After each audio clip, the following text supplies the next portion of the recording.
Bonjour à tous. C'est le troisième séminaire de l'IPLESP sur les recherches qu'on conduit dans l'unité sur la Covid-19. Je remercie particulièrement tous les orateurs de cette session, Karine Lacombe et Anne-Geneviève Marcelin pour animer les différentes discussions qui auront lieu. On va avoir d'abord trois présentations de 20 minutes chacune, temps de discussion inclus. Et puis une table ronde qui durera aussi 20 minutes autour des deux thèmes que sont vaccination nouveaux variants. Juste pour que ça se passe bien, je vous rappelle, l'idée, c'est que vous coupez vos micros et votre vidéo dès le début. Et vous ne les activez pas, sauf bien sûr les orateurs. Pour les questions, vous les adressez sur le chat de telle sorte que du coup on puisse lire les questions, tout le monde les entendra et qu'on puisse y répondre.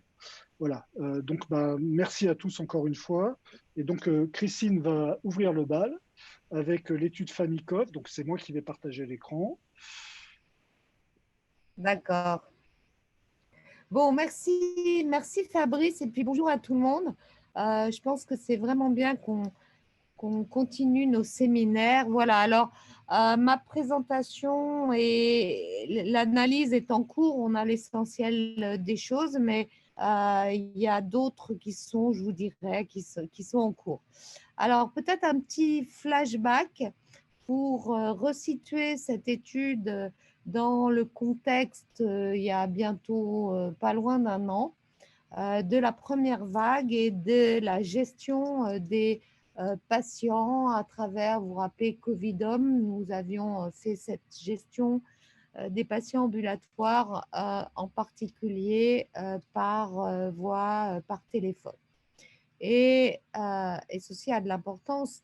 Tout le monde était confiné, les enfants n'étaient pas à l'école et on était effectivement soucieux, intéressés des contextes de confinement. Donc assez vite a germé l'idée de faire une étude de la diffusion du virus au sein des foyers autour d'un cas index. Le cas index, je vais y revenir, étant des gens qui avaient eu un Covid, la plupart du temps, vous allez voir, en ambulatoire, mais un Covid prouvé virologiquement, donc c'est affranchi des cas supposés. Et l'idée, c'était d'évaluer donc dans la famille qui devait comporter au moins 2 membres autres que l'index. Donc, un taux de transmission secondaire du SARS-CoV autour des contacts des cas index, avec comme objectif secondaire bien le taux de transmission par foyer, les probabilités, je ne les ai pas tous listées, de la transmission d'un index à son foyer. Là, on pondérait en fonction de la taille du foyer. Et puis, si on pouvait donc identifier les facteurs qui étaient associés à la transmission du SARS-CoV. La prochaine. Donc, très clairement, bon, c'est une étude qu'on avait soumise à l'ANR. On nous a trouvé ça très intéressant, mais voilà, on n'avait pas été retenu. On s'est dit qu'on allait la faire parce qu'on avait écrit le protocole, on l'a donc soumis et in fine, il nous semblait que c'était toujours, la question était majeure. Donc, on a réalisé donc cette enquête, je vais vous dire, entre mai et non, pardon, les index, c'était des cas qui avaient été diagnostiqués PCR+, entre mars et mai. Vous allez voir les dates. Et donc là, on se positionne, le temps d'écrire, de déposer. On a eu les autorisations, ça a mis plus d'un mois d'avoir le papier autorisant. Et du coup, on démarre en mi-juin l'investigation des familles, car nous étions extrêmement exigeants. Il fallait que tous les contacts qui étaient présents soient testés et questionnés. Donc, on a fait le choix et on a acheté les tests qui étaient des tests rapides, qui étaient des tests au doigt, Covid Presto A à Z. Et dans le même temps où la famille venait, il y avait un questionnaire qu'on remplissait avec eux. Et vous voyez une petite photo qui concernait l'index et les contacts. Globalement, des données démographiques, les liens de parentalité, vous allez voir que c'est essentiellement des familles, les symptômes de l'index et du contact, et puis les conditions de confinement. Donc voilà un test rapide. C'est vrai que ça s'est très très bien fait. On les avait achetés. Donc les critères d'inclusion en ce qui concerne l'index, ils devraient avoir été positifs entre le 20 mars et le 20 avril. On a mis ça parce qu'on voulait à la fois une certitude et on voulait une période qui était ramassée dans le temps au moment du confinement total.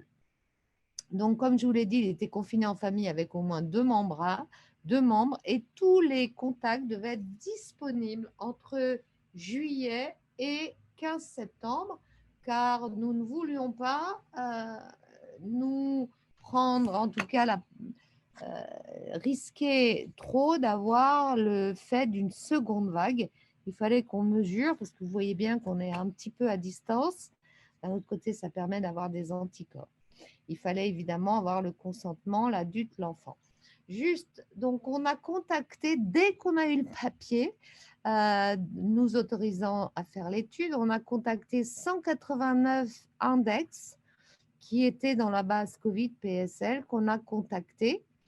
En fait, 46 n'avaient pas les critères PCR comme on les voulait.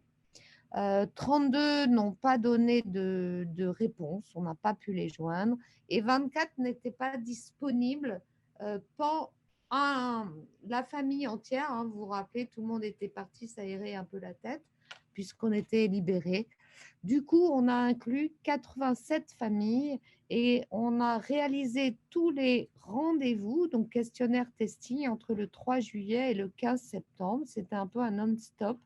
Et d'emblée, c'était ma première slide. Ce travail n'aurait pas été possible sans la totalité des attachés de recherche clinique qui ont, et nous aussi, mais beaucoup elles, qui ont appelé, organisé, fait les TROD, etc.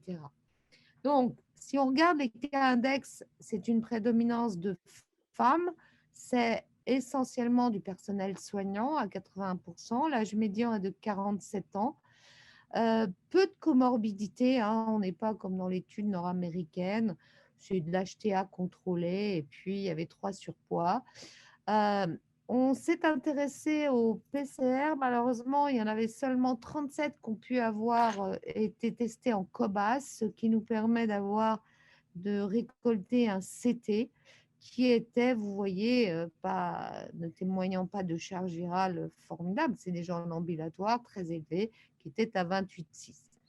9 avaient été hospitalisés pendant le Covid, en taux faible, essentiellement ambulatoire.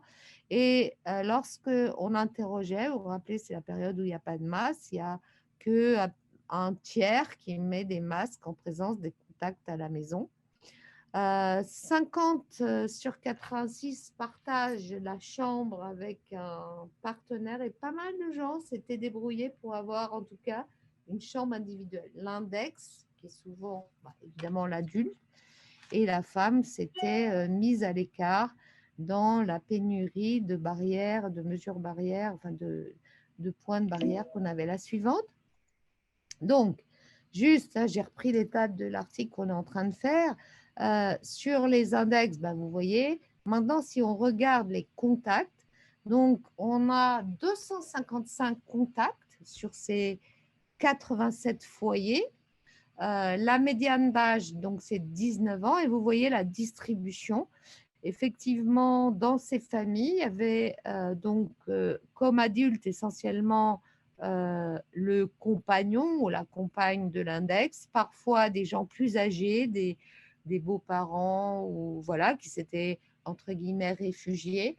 Et puis, distribution assez importante, hein, des enfants, on a fait 3-10 ans, 11-17, et puis des adultes jeunes qui sont souvent leurs enfants étudiants, là encore, et on voit bien qu'il y a eu certainement un effet où les gens se sont regroupés dans la mesure où tout était fermé. Donc, contrairement aux index, c'est réparti, hein, c'est des garçons et des filles ou des hommes et des femmes. Et lorsqu'on interroge sur les symptômes, eh bien, la moitié, on va dire, déclare, mais la moitié de tous les contacts déclarent des symptômes au moment du Covid, je vais le dire comme ça, de l'index. La suivante.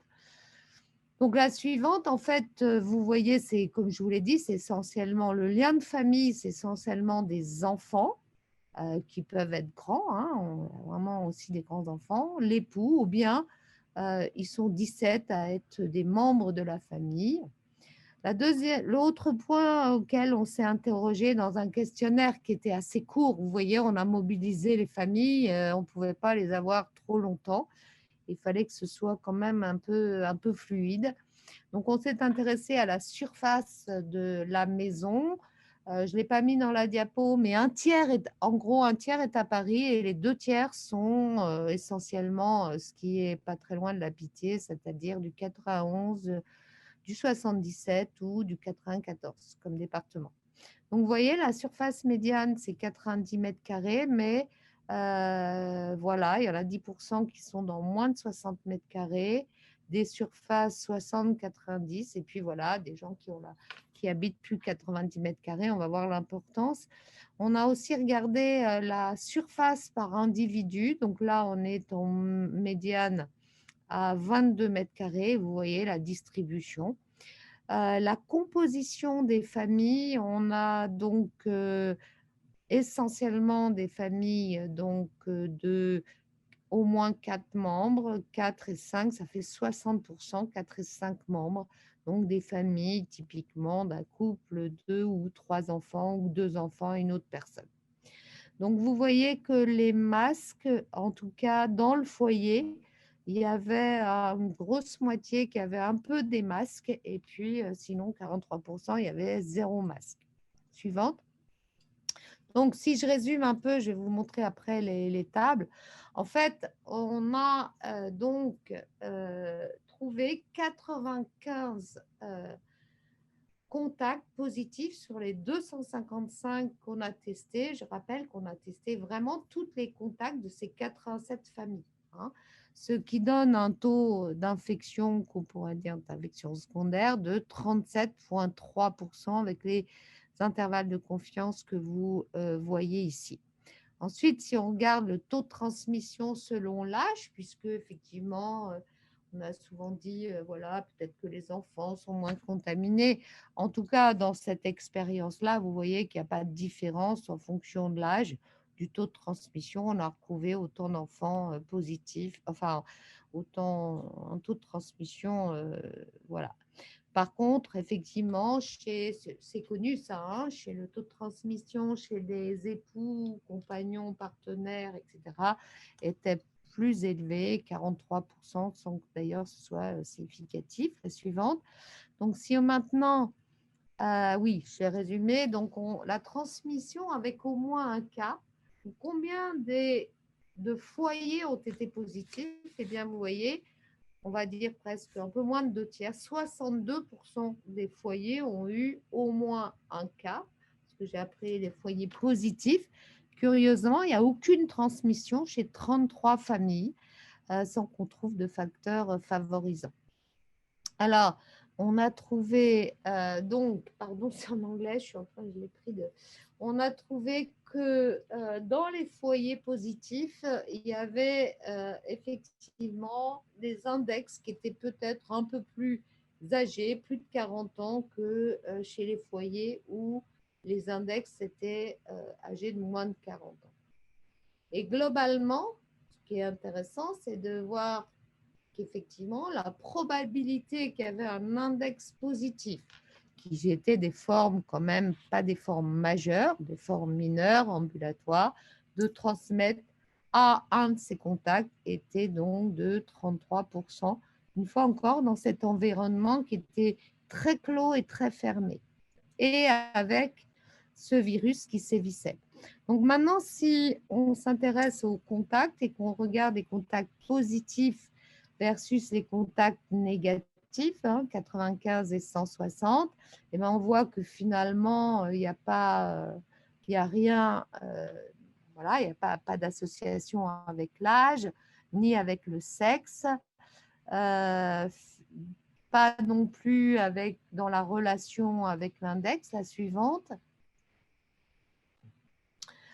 Lorsqu'on regarde effectivement donc la surface globale, mais on a eu un point, je ne sais pas si il est connecté Lambert, et on va justement, ça fait partie des analyses complémentaires où on va étudier cette variable plutôt en continu, et peut-être plus intéressant, la surface par individu. On se rend compte qu'effectivement, on a plus de chances plus de risques d'être contaminé quand on habite dans une surface plus petite et qu'on a moins de mètres carrés à sa disposition, de la même façon que lorsqu'on est dans une famille où il y a 4 membres plus nombreuses. Donc là encore, plus c'est petit et plus on est, plus on a de chances sur la période d'avoir été exposé au virus. La suivante. Ensuite, donc, alors ça, c'était vraiment un peu compliqué, mais on a étudié la variable qu'on recueillait s'il y avait un partage de chambre, mais là, celui-là est compliqué parce qu'il faut qu'on différencie, on ne l'a pas encore fait, partager sa chambre avec l'index et partager la chambre, par exemple, entre frères et sœurs. Donc, désolé, on ne tient pas compte de ce tableau, mais clairement, on ne montre pas de lien. La suivante. Alors, donc là, on a analysé les facteurs en analyse univariée, puis en multivariée, les variables d'intérêt qui pouvaient jouer là encore dans les risques potentiels d'acquérir l'infection lorsqu'on est en contact. Et vous voyez, en fait, bon, il y a des choses qui ne sont pas très, très loin, mais qui ne sortent pas sur l'échantillon. Et on va descendre, parce que je ne veux pas prendre trop de temps, la suivante, où on a l'analyse. Ah, mince. Non, encore, pardon.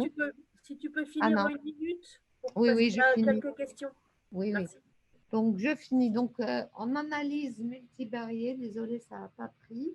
Donc, ce qui est significativement corrélé au risque d'acquérir l'infection, c'est donc le nombre de personnes qui partageaient, qui sont dans le foyer, et la surface par individu. Il y avait des choses qui, dans une analyse univariée, était le CT, mais on n'en avait pas assez, donc on a un manque de puissance. Et donc, la charge virale de l'index. On a aussi regardé, pour vous dire, les types de symptômes, et en particulier les symptômes que j'ai appelés excrétants, c'est-à-dire de tousser, d'avoir de la diarrhée, etc., par rapport à avoir des symptômes qui, a priori, transmettraient moins, et on n'a rien trouvé. Donc, en fait, les limites de l'étude, bien sûr, le cas index, on l'a appelé index, mais c'est celui qui a bénéficié d'une PCR, c'est celui qui avait accès, c'est le soignant en majorité. Les contacts, on a considéré que l'infection venait de l'index, mais effectivement, en moyenne, 3 mois séparent la PCR de l'index et la sérologie. Et du coup, on ne peut pas, en théorie, éliminer complètement une contamination après la phase de confinement aigu. Ça, c'est théorique. On pourrait aussi dire, donc, c'est la sérologie. On pourrait dire que la sérologie a été faite 3 mois après et qu'on a perdu. Des anticorps peuvent ne plus, enfin, en tout cas, peuvent diminuer, ne peuvent plus être détectés. Mais à ce moment-là, au moins, finalement, notre hypothèse voilà, d'un taux de transmission de 37% n'est pas mise à mal par la négativation éventuellement. Et un autre point qui est le point du biais de mémoire, parce qu'effectivement, on est plusieurs semaines, voire maxi 3 mois après. Simplement, justement, c'est une des raisons pour laquelle on a convoqué toute la famille, parce que collectivement, dans cette période qui était quand même, qui a beaucoup marqué les individus, qui avaient un Covid à la maison, globalement, il y avait un rétablissement des faits et je pense que ce qu'on a appelé symptômes ou pas est assez juste. J'ai oublié je ne comprends pas, il y a un diapo qui a sauté. Je voulais juste vous dire qu'un tiers des infections s'étaient révélées asymptomatiques.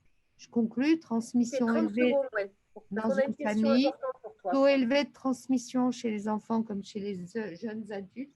Un tiers des transmissions étaient parfaitement asymptomatiques et les facteurs de risque, je les ai déjà évoqués. Merci. Ok, merci Christine. Alors, une question qui est revenue quelques fois, qui est que comment as-tu pu faire la différence entre le cas index et les cas secondaires, puisque les cas secondaires, vous les avez diagnostiqués a posteriori sur un TROD, mais qui te dit que ces cas secondaires ne sont pas en fait les cas index qui n'ont pas été hospitalisés?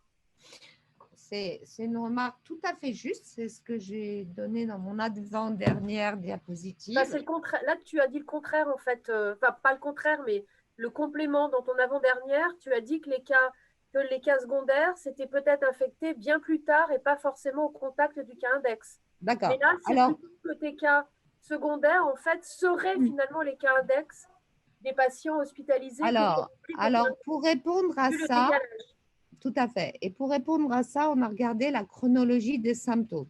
Tous les index étaient symptomatiques, sauf un qui était très peu symptomatique.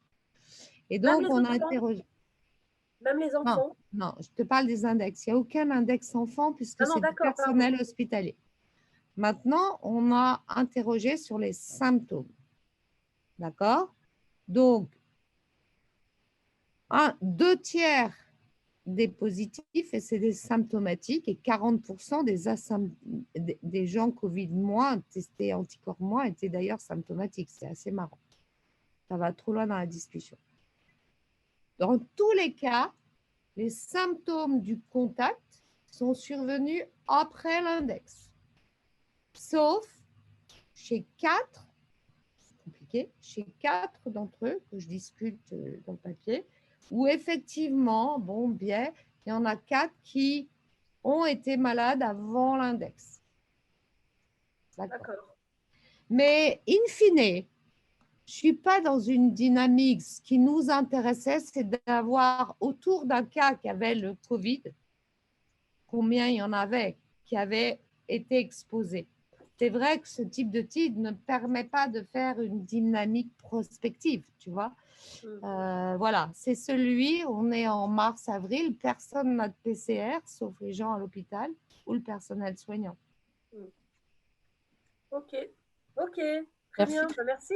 Merci Christine. Il y avait peut-être juste très rapidement, si tu peux répondre vraiment très rapidement, Christine, il y avait une question sur parmi les cas index, est-ce que c'était une majorité de soignants, mais quelle catégorie? Des infirmières, médecins? Est-ce que tu sais? On a sur le nombre de personnel, on a une majorité, on a qui travaillaient à l'hôpital, qui n'étaient pas forcément soignants, qui sont du personnel hospitalier. Donc, on a aussi du personnel technique. En gros, c'est moins de médecins, mais il y a des médecins, il y a des familles médicales et collègues. Il fallait en avoir 3, donc ce n'est pas les plus âgés, médecins, parce que souvent, ils n'avaient pas leurs enfants avec eux.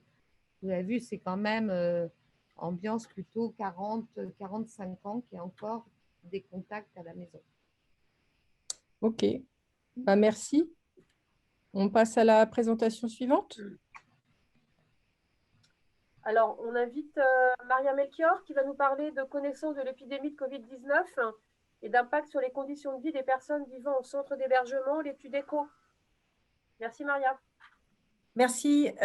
Alors, bonjour à tous. Je vais en fait faire cette présentation à 2 voix avec Cécile Longchamp, qui est interne de santé publique et qui a coordonné l'étude.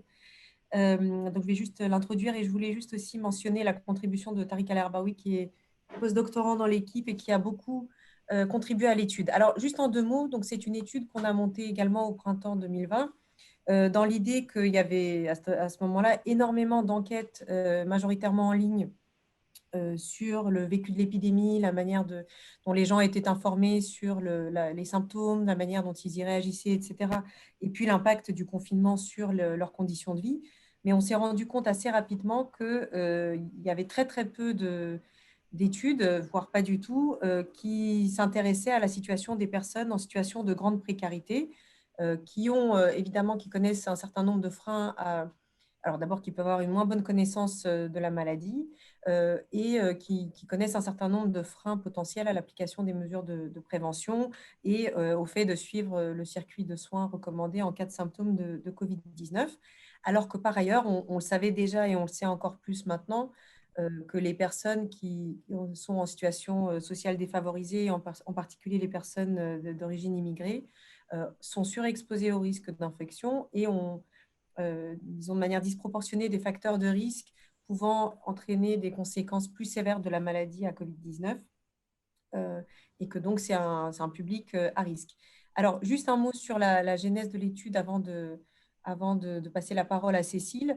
La manière dont on a monté cette étude, c'est vraiment en lien direct avec des partenaires associatifs, dont évidemment l'implication était absolument indispensable, notamment des partenaires de l'association Habitat Humanisme, des partenaires de l'association Aurore, ainsi que d'autres structures plus petites qui s'occupent de l'hébergement des personnes en situation de précarité. On a d'abord mis cette étude en place, voilà, comme on a pu, avec un peu les moyens du bord. Et puis ensuite, on a pu bénéficier d'un soutien financier de Santé publique France, qui a été associé dès le début à la conception du questionnaire et à la mise en place de l'étude, et qui est actuellement encore associé à l'exploitation des données. On a aussi bénéficié d'un financement de l'Institut Convergence Migration et puis plus récemment de l'ANR Flash Covid. Voilà, peut-être tu peux juste passer à la diapo d'après. Voilà, donc les objectifs spécifiques, c'était de décrire parmi des personnes en situation de précarité et vivant dans des structures collectives, donc l'état de santé et notamment les questions de santé mentale, dont on sait qu'elles sont particulièrement sensibles dans cette population, mais ici plus particulièrement en lien avec la crise sanitaire et ce qu'elle a pu entraîner comme modification dans la vie des personnes.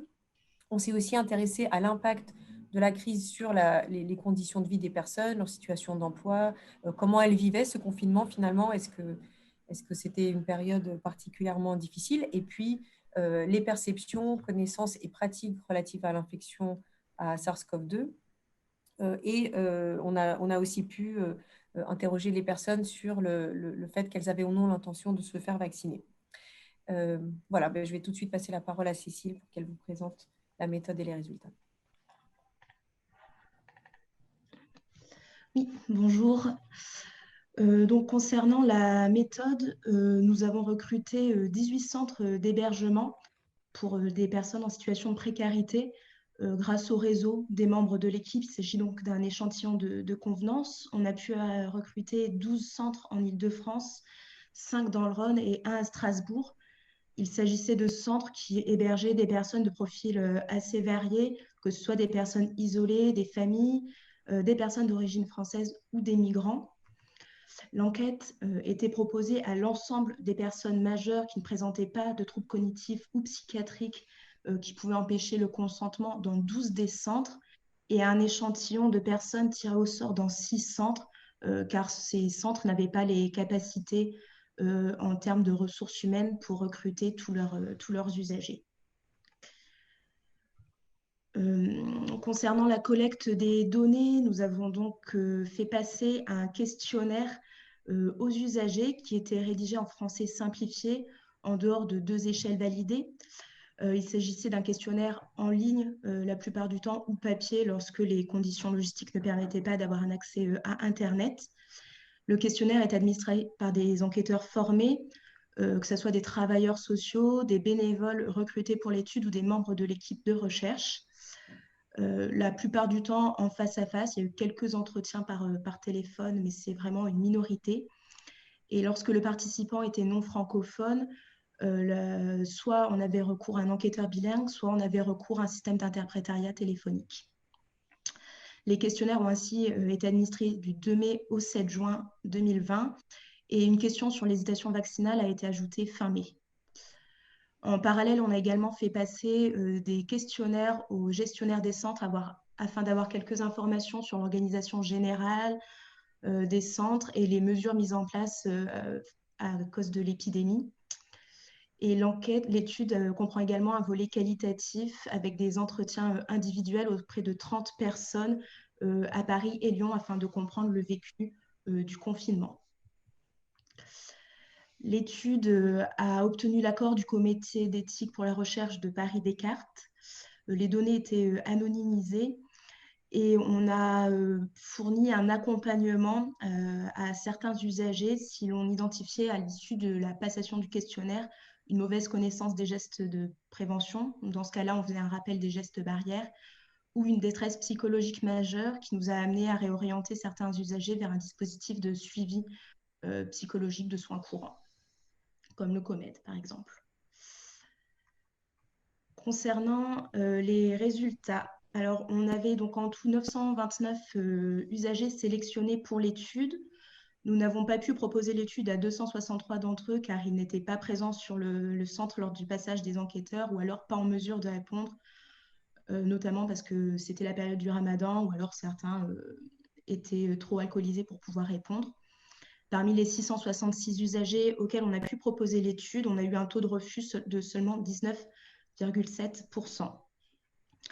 On voit ici que la plupart des participants ont été recrutés au sein de centres d'hébergement d'urgence qui avaient été ouverts soit pour la mise à l'abri durant la trêve hivernale et dont l'ouverture était restée prolongée, soit ouverts exprès pour la mise en pour le confinement, pardon.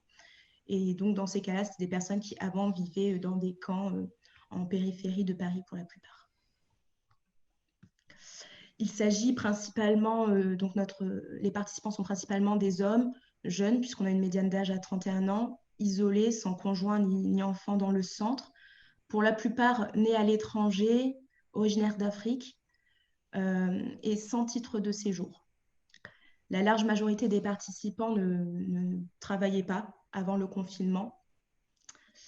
On a parmi nos participants une majorité qui ne maîtrisait pas ou peu le français, avec quasiment un tiers qui n'avait jamais ou très peu été scolarisé.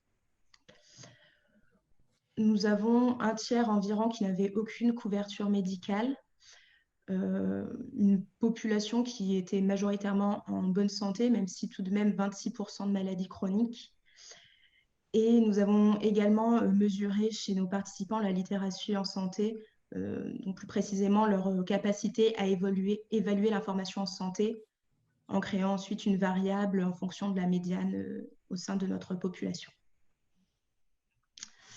Nous avons conduit plusieurs analyses donc, sur ces données et nous nous sommes attachés à regarder plus précisément tout ce qui était connaissances, attitudes et pratiques, ce qui a mené à une publication dans le BEH en janvier dernier. Et donc, je vais vous présenter quelques-uns des résultats obtenus maintenant. Concernant donc les sources d'information sur la COVID-19, on peut voir que la principale source d'information étaient les réseaux sociaux, mais également les proches, que ce soit au sein du centre ou à l'extérieur du centre par téléphone, la télévision et également les structures d'hébergement qui jouent un rôle majeur puisqu'on voit que 67% environ des participants obtenaient des informations grâce aux travailleurs des centres et aux affiches dans le centre. 73,4% des participants avaient considéré qu'ils avaient suffisamment d'informations officielles et avaient confiance en ces dernières. On observe au sein de notre population d'études une bonne connaissance des principaux symptômes, mais cependant une faible connaissance de la transmission asymptomatique du virus, puisque seuls 33% étaient au courant que la transmission asymptomatique était possible. On observe également une bonne connaissance et une bonne adhésion à la conduite à tenir, puisque la plupart des participants, en cas de symptômes, iraient consulter en premier un professionnel, un travailleur social, vu qu'ils y avaient facilement accès au sein des centres, ou un professionnel de santé. Et une large majorité était prêt à se faire tester ou à s'isoler, malgré une crainte de la stigmatisation chez plus de la moitié d'entre eux, crainte de la stigmatisation qui a également été retrouvée dans d'autres études au sein de ces populations. Concernant l'adhésion aux mesures de prévention, on peut voir qu'il y a une bonne connaissance et une bonne pratique des mesures barrières recommandées au sein de notre population d'études, similaires voire supérieures pour certaines à celles retrouvées en population générale. On a une pratique de les personnes éviter un peu moins les transports ou éviter un peu moins de sortir. Et on peut expliquer ça notamment par les conditions d'hébergement avec la promiscuité dans les centres, mais aussi du fait de l'absence de recours au télétravail, du fait de l'absence de recours à des modes de déplacement alternatifs tels que le vélo. Et on a regardé en analyse multivariée les facteurs donc associés à une pratique plus importante des gestes barrières, en prenant en compte des variables relatives à la situation socio-économique, relatives à l'état de santé et à la littératie en santé des participants, ainsi qu'à la perception du risque lié à la Covid-19. Et on observe donc une pratique plus importante des gestes barrières chez les personnes plus âgées, chez les personnes originaires d'Afrique ou de Méditerranée orientale, ainsi que chez les personnes ayant une bonne littératie en santé. Pour l'âge et la littératie en santé, ça concorde avec ce qu'on a pu observer au sein d'études en population générale ou dans des études à l'étranger. Concernant l'origine des participants, on peut supposer que ces personnes ont une sensibilité accrue au risque épidémique compte tenu de leur pays d'origine et également une méfiance moindre vis-à-vis des informations officielles et des mesures gouvernementales. On s'est également donc intéressé à l'hésitation vaccinale, où on observait 40,9% des participants qui exprimaient une méfiance vis-à-vis à l'époque d'un potentiel vaccin contre la Covid-19. Et les personnes donc, qui présentaient une plus forte hésitation étaient majoritairement de sexe féminin, vivaient avec un conjoint ou une conjointe, était française ou avec un titre de séjour et avait une plus faible littératie en santé. Concernant le sexe des participants, ça concorde avec d'autres études retrouvées qui montrent qu'effectivement les femmes ont une plus haute méfiance vis-à-vis de la vaccination, notamment parce qu'elles font plus chercher sur les réseaux sociaux des informations, qu'elles sont plus inquiètes vis-à-vis des effets secondaires. Concernant le statut administratif, on retrouve également de tels résultats dans d'autres études où on peut supposer qu'encore une fois, la confiance dans les informations et dans le gouvernement français peut jouer. Et la littératie en santé concorde avec ce qu'on a pu voir dans d'autres études. Donc, on observe une bonne compliance aux mesures recommandées, mais également des préoccupations majeures au sein de notre population, avec notamment une forte inquiétude liée à l'emploi, avec une importante perte de revenus, d'activités sans revenus pour les personnes qui avaient un emploi avant le confinement, une situation financière qui se détériore pour beaucoup, une forte proportion de précarité alimentaire due au manque d'argent ou à la fermeture des actions alimentaires lors de la première vague et d'inquiétudes majeures liées au retard dans les démarches administratives, même si durant le premier confinement, les titres de séjour avaient été prolongés de 6 mois, ce qui n'est pas le cas lors de ce second confinement. Concernant l'hébergement, les confinements a été considéré pour une mise à l'abri pour la plupart des personnes qui, avant le confinement, ne possédaient pas d'hébergement, n'étaient pas en centre. Mais cette mesure n'a pas été reconduite avec ce confinement, ce second confinement. En parallèle de ça, on a pu observer durant le premier confinement un important renoncement aux soins, puisque 19% des personnes qui avaient besoin de consulter durant le confinement n'ont pas pu accéder à un médecin, que ce soit par peur de la contamination, par impossibilité de se déplacer ou d'avoir accès à une téléconsultation, ou parce qu'ils ne savaient pas qui ou où consulter. 15,4% des personnes atteintes de maladies chroniques et ayant eu besoin de consulter durant cette période n'ont pas pu le faire. Enfin, on observe une proportion élevée de dépression au sein de notre population, 28,5, ce qui est supérieur à ce qu'on observe habituellement chez les populations précaires, avec une augmentation du sentiment de solitude, mais cependant une stabilité, voire une diminution des consommations de tabac et d'alcool, comme cela a pu être retrouvé en population générale sur cette période. En conclusion, les personnes en situation de précarité vivant dans des centres d'hébergement étaient bien informées au sujet de l'épidémie et des gestes barrières, sauf en ce qui concerne la transmission asymptomatique.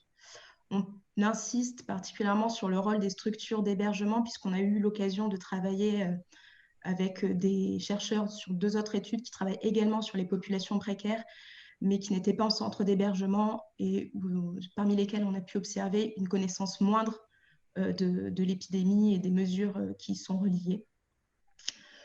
On a eu dans notre étude une bonne acceptation du premier confinement, malgré un impact important sur la situation financière, alimentaire et sur les démarches administratives, et une bonne acceptation de la vaccination, comparable en tout cas à celle observée en population générale, avec des facteurs associés également similaires à ceux observés en population générale.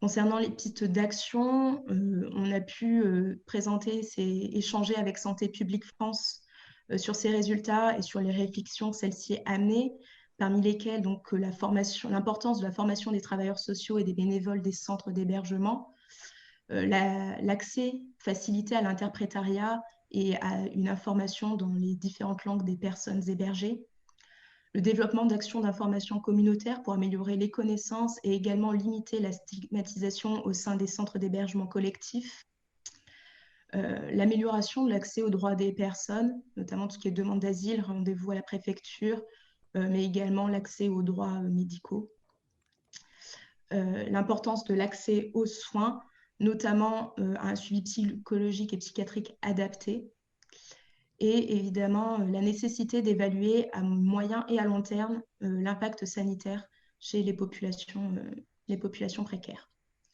Nous avons également communiqué ces premiers résultats au Conseil scientifique, et actuellement, compte tenu du fait que l'épidémie perdure, que la précarité augmente et que nous avons maintenant un vaccin disponible, une deuxième vague de l'étude est en préparation et va bientôt débuter afin de pouvoir continuer à adapter les mesures mises en place pour ces populations. Je vous remercie. Très bien, merci beaucoup. Alors, on a très peu de temps, donc 2 questions très courtes. Donc déjà, juste que vous redéfinissiez très rapidement la littératie en santé. Et puis ensuite, est-ce que vous avez une idée de combien de personnes ont été infectées ou s'ils connaissaient quelqu'un qui a été infecté?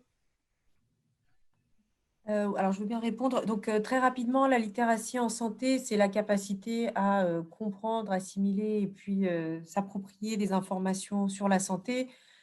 Comme Cécile l'a dit pendant la présentation, il y a différentes dimensions à ce concept. Et nous, on s'est intéressé plus particulièrement à la manière dont les personnes allaient chercher des informations sur la santé, et pas seulement sur la Covid-19, mais en général, aller chercher des informations sur la santé, la manière dont elles parvenaient à juger ou non qu'elles étaient appropriées pour elles, et savoir si elles discutaient, si elles posaient des questions à leur médecin quand elles voyaient un médecin, etc.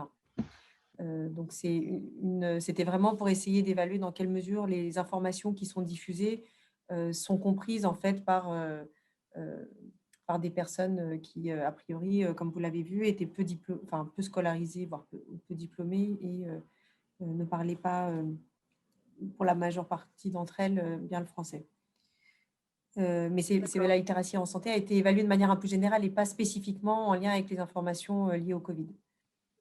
D'accord. Et pour ce qui est des contaminations par Covid-19, en fait, on n'a pas interrogé du tout les personnes là-dessus parce que, alors il y a eu d'autres enquêtes dans MSF et le SAMU social ont mené des enquêtes dans des foyers d'hébergement collectif montrant qu'il y a eu un très fort taux de propagation du virus. Alors c'est variable selon les centres, les foyers d'hébergement, mais enfin, globalement, quand il y avait des cas, plus de 50% des personnes étaient contaminées. Nous, on ne l'a pas fait parce qu'en fait, à l'époque où on a fait l'étude, il y avait des centres spécifiques Covid-19 et ceux dans lesquels on a mené l'étude n'étaient pas des centres Covid-19. Et donc, on avait peur que l'information que les personnes nous donneraient ne soit pas très fiable et que par ailleurs, ce soit compliqué. Les personnes qui étaient contaminées dans ces centres-là étaient exclues et envoyées dans des centres Covid-19 ou en isolement, etc. Et donc on s'est dit que pour des raisons éthiques, c'était compliqué de poser ces questions-là. Par contre, si on refait l'enquête dans quelques semaines, là, on pourra demander aux personnes si elles ont eu les symptômes, si elles ont été testées et à quel moment. Je ne sais pas si tu veux compléter, Cécile. Alors, tu verras dans le chat… On avait quand même demandé dans le questionnaire qu'on a fait passer au gestionnaire des centres si oui ou non ils avaient s'ils avaient eu beaucoup de cas ou en tout cas de suspicion de cas parmi les personnes hébergées, et il y en avait eu très très peu, sachant qu'on peut voir quand même que la plupart étaient prêts à aller se déclarer au travailleur social ou à un professionnel de santé s'ils présentaient des symptômes. D'accord. Et tu verras, Maria, que dans le chat, il y a d'autres questions, mais malheureusement, on n'a pas le temps d'y répondre à l'oral. Et tu pouvais peut-être répondre par le biais du chat. Merci. Très bien, donc j'invite… Ok, merci. Merci à toi et à vous. J'invite maintenant Florence Tubac, qui va nous parler de l'incidence cumulée de l'infection à SARS-CoV-2, des facteurs de risque associés parmi les soignants in the front line. Les résultats de l'étude Sérocov. Merci Florence. Merci beaucoup. Merci à tous de me donner l'opportunité de vous présenter donc les résultats de l'étude Sérocov, qui est une étude montée au tout début de la crise sanitaire avec Pierre Osfater, qui est chef de service des urgences à la Pitié, et puis comme vous le voyez ici, un certain nombre de personnes de l'IPLEST que j'ai surligné en gras, et puis les responsables des centres que je vais vous présenter. Donc, je vais passer rapidement sur le contexte que vous connaissez tous de l'arrivée de cette pandémie début 2020, avec un impact extrêmement important sur les services de santé. Et lors de la première vague, une adaptation rapide des mesures de protection, mais avec à l'époque des connaissances encore incomplètes sur le mode de transmission de cette pathologie. Et puis, bien sûr, dans ce contexte, une préoccupation importante sur les personnels de santé avec plusieurs priorités, éviter de surajouter le risque professionnel d'infection au risque personnel, essayer d'éviter les arrêts de travail à un moment où les ressources en soignants sont critiques. Je vous rappelle que les hôpitaux étaient vraiment pleins à ce moment-là, et puis bien sûr d'éviter la contamination nosocomiale. Alors, je n'arrive pas à passer les diapos, voilà. Donc, nos objectifs élaborés au tout début de la crise, au moment où on pensait que la crise allait peut-être durer juste 1 ou 2 mois, c'était d'estimer l'incidence cumulée d'infections à SARS-CoV-2 documentées chez les personnels de santé dans les services dits de première ligne. Et en objectif secondaire, on voulait éviter la séroprévalence à 3 temps, M0, donc au moment de l'inclusion, M1 et M3, et identifier les facteurs de risque d'infection à SARS-CoV-2 documentés au tout début de l'épidémie et à la fin de cette première vague. Donc, en termes de méthode, on a monté une étude de cohorte prospective multicentrique à la PHP en impliquant 5 centres, 2 qui sont des centres dits COREP, c'est-à-dire centres de référence pour la coordination du risque épidémiologique et biologique. Donc, il y a 2 de ces centres à Paris pour l'adulte, la Pitié-Salpêtrière et Bichat, et 3 centres, et donc ce sont ces centres qui ont reçu au début les patients, tout début de la crise, ils étaient uniquement dans ces centres, et puis 3 centres non COREP qui donc ont reçu les patients dans un deuxième temps, 2 centres d'adultes, Saint-Antoine et Tenon, et un centre pédiatrique et Trousseau. Parmi les personnels éligibles, il y avait l'ensemble des personnels soignants, médicaux et non médicaux, des services de première ligne, c'est-à-dire les services d'accueil des urgences, les services de maladies infectieuses et tropicales, les réanimations et laboratoires de virologie.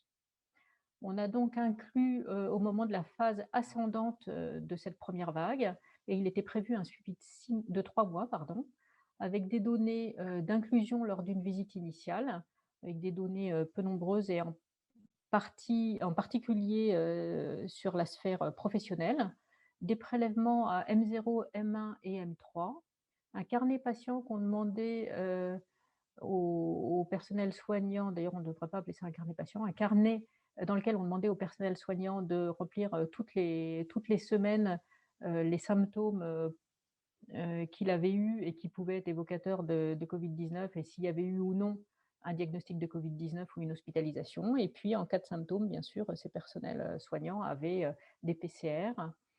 Et l'adhésion aux gestes barrières sur la période de l'étude a été recueillie rétrospectivement à la fin de l'étude, donc au AM3. Donc, pour ce qui est de la sérologie qui a été faite pour ces personnels soignants, nous avons utilisé le kit Abbott qui teste les IgG antinucléoprotéines en respectant les seuils de positivité recommandés par le constructeur, donc un titre supérieur à 1,4 pour une sérologie positive et entre 0,5 et 1,4 pour une sérologie faiblement positive. Et notre critère de jugement, qui était donc les infections documentées à SARS-CoV-2, était le fait d'avoir eu au moins une sérologie positive ou faiblement positive à au moins un temps, entre M0, M1 et M3, et ou une PCR positive sur prélèvement nasopharyngé pendant l'étude. Et les critères de jugement secondaire étaient la sérologie positive ou faiblement positive à M0, à M1 et à M3.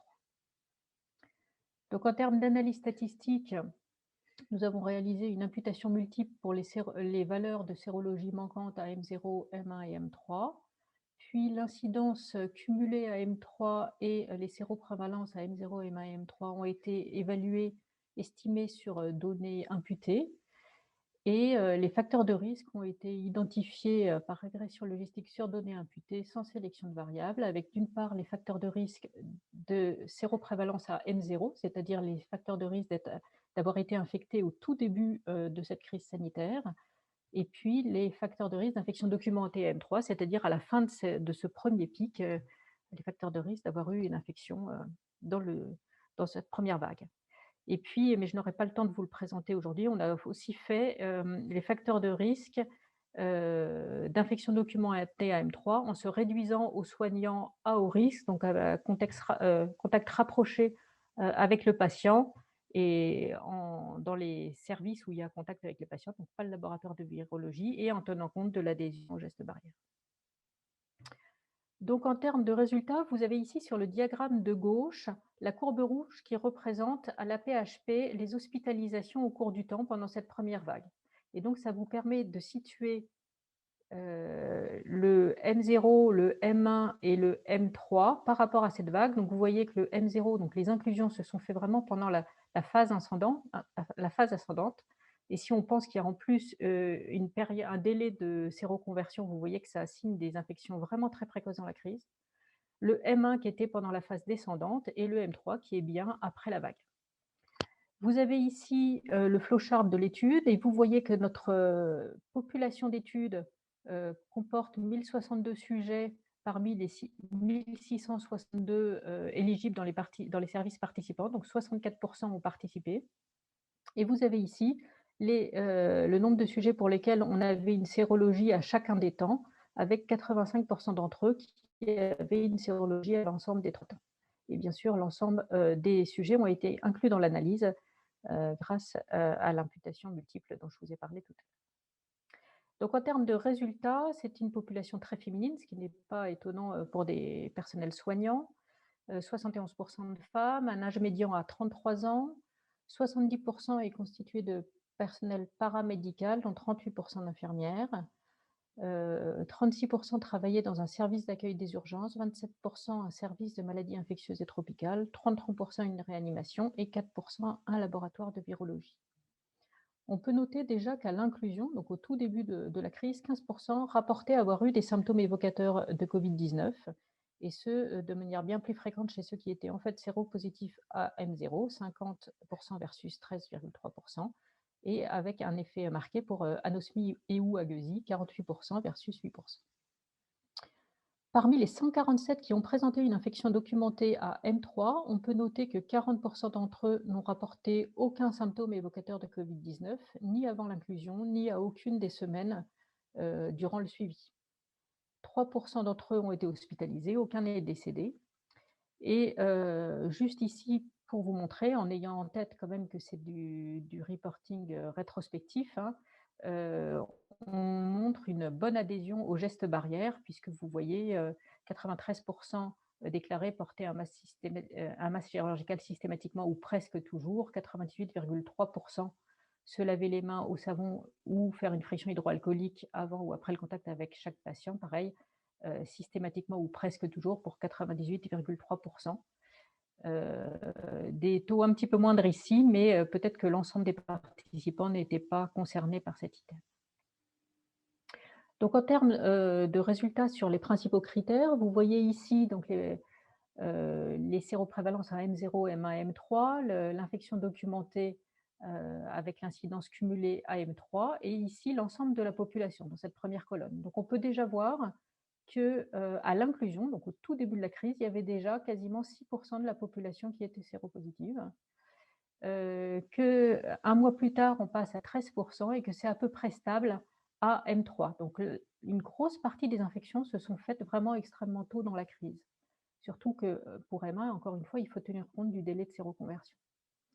On note aussi ici que si on prend les infections cumulées, c'est-à-dire avoir été positif à au moins un de ces 3 temps et en prenant en compte les PCR, on a un taux qui est un petit peu supérieur, ce qui dénote deux choses. D'une part, on a un tout petit nombre de sujets pour lesquels on avait une PCR positive et une sérologie qui était négative. Et puis, vous voyez que 8,2% des sujets qui étaient positifs à M0 ou M1 étaient déjà séronégatifs à M3.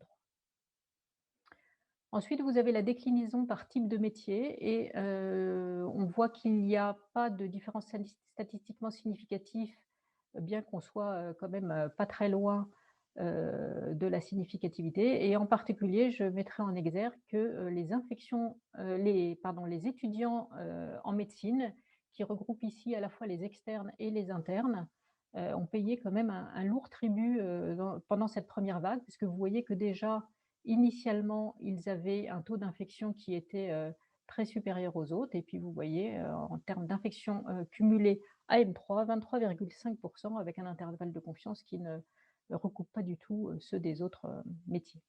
Après, on trouve ce qu'on a retrouvé dans d'autres études, et en particulier une grande étude avec tous les prélèvements qui ont été faits à la PHP, où on voit aussi qu'il semble y avoir un taux d'infection plus important chez les infirmières que chez les aides-soignantes, mais vous voyez qu'ici, ce n'est pas significatif. Donc, vous avez ici les facteurs de risque associés au fait d'avoir une sérologie positive à M0, c'est-à-dire d'avoir eu une infection très tôt dans la crise.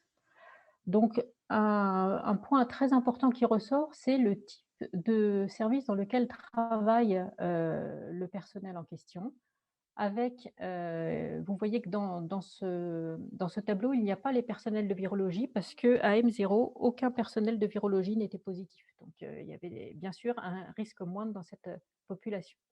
Dans les 3 autres types de services, on observe un surrisque très modéré en réanimation et surtout un risque extrêmement important parmi les personnels des SMIT, et ceci avec les services d'urgence en référence.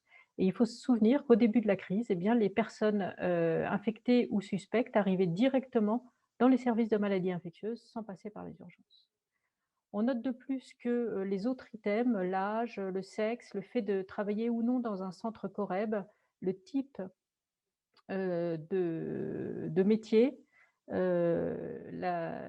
l'expérience dans le service en particulier ou dans le métier, le fait de travailler de nuit ou le fait d'utiliser les transports publics ne semblait pas associé au fait d'être séropositif à M0. Vous voyez, utiliser les transports publics, on est vraiment très très loin d'être significatif.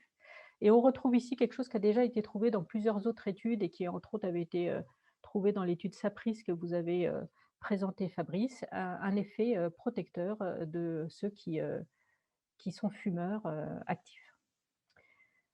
Vous avez ici des résultats qui en fait sont très proches sur les facteurs de risque d'avoir eu une infection pendant cette première vague, hein, donc l'incidence cumulée AM3, où on a pu cette fois introduire les services de virologie, les laboratoires de virologie, et on voit que le département reste un facteur extrêmement important, mais avec une inversion, un changement de risque important pour les services d'urgence, qui était le service le moins à risque dans le modèle que je vous ai présenté tout à l'heure à M0, et là qui rejoignent un excès de risque par rapport à la virologie à peu près du même ordre de grandeur que celui des maladies infectieuses, avec toujours les réanimations qui ont un niveau de risque qui semble un peu intermédiaire entre virologie et puis les services d'urgence et de maladies infectieuses qui semblent plus exposés. Et puis on retrouve sinon exactement la même chose, aucun autre facteur qui est significatif, et puis le fait d'être fumeur actif qui reste